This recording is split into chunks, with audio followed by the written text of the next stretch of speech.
सोचिए कि जब दो स्कूल गर्ल्स एक ब्रिटिश डिस्ट्रिक्ट मजिस्ट्रेट से मिलने गई होंगी तो उन्होंने क्या किया होगा। कोई स्कूल कंप्लेन की, किसी कंपटीशन की परमिशन ली, कोई एप्लीकेशन दी? नहीं, ये बात है स्वतंत्रता से पहले की।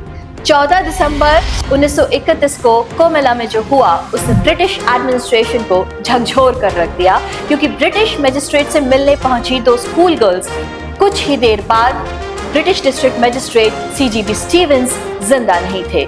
नमस्ते, मैं हूं स्नेहा। स्वतंत्रता सीरीज के इस एपिसोड में हम बात करेंगे शांति घोष और सुनीति चौधरी के बारे में।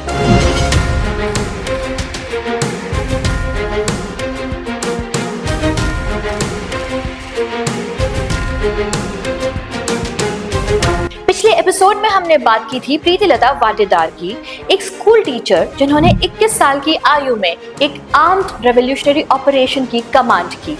लेकिन आज की कहानी उससे भी छोटी उम्र की दो लड़कियों के बारे में है, शांति और सुनीति।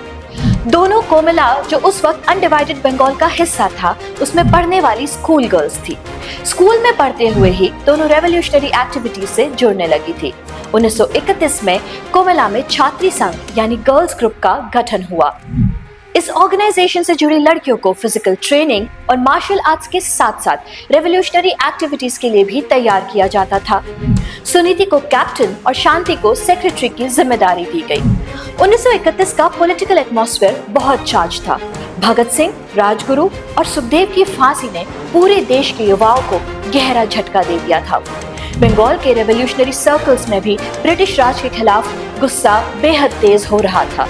इसी माहौल में 14 दिसंबर 1931 को शांति और सुनीति ने निर्णय लिया कि स्टीवेंस को टारगेट किया जाएगा। लेकिन उन्हें उसके ऑफिस तक पहुंचना था और सबसे बड़ी बात थी कि ब्रिटिश सिक्योरिटी को इस बात का पता नहीं लगना चाहिए। इसलिए दोनों स्कूल गर्ल्स ने एक ऐसा बहाना बनाया जिस पर शायद ब्रिटिश एडमिनिस्ट्रेशन को सबसे कम शक होता। वो था एक स्विमिंग कंपटीशन की परमिशन लेना। वो स्टीवेंस के सामने पहुंच गई। अगले कुछ सेकंड्स में जो हुआ उसने पूरे ब्रिटिश एडमिनिस्ट्रेशन को हिला कर रख दिया और युवाओं में जोश भर दिया। शांति और सुनीति ने स्टीवेंस पर गोली चला दी। डिस्ट्रिक्ट मजिस्ट्रेट की मौत हो गई और दोनों लड़कियां तुरंत गिरफ्तार कर ली गई। स्वतंत्रता सीरीज में हम बात कर रहे हैं इंडिपेंडेंस मूवमेंट की अनसंग विमेन के बारे में। बहुत मुश्किल से मिली है ये आजादी, इसे संभाल के रखना है। मिलते हैं अगले एपिसोड में। जय हिंद, भारत माता की जय।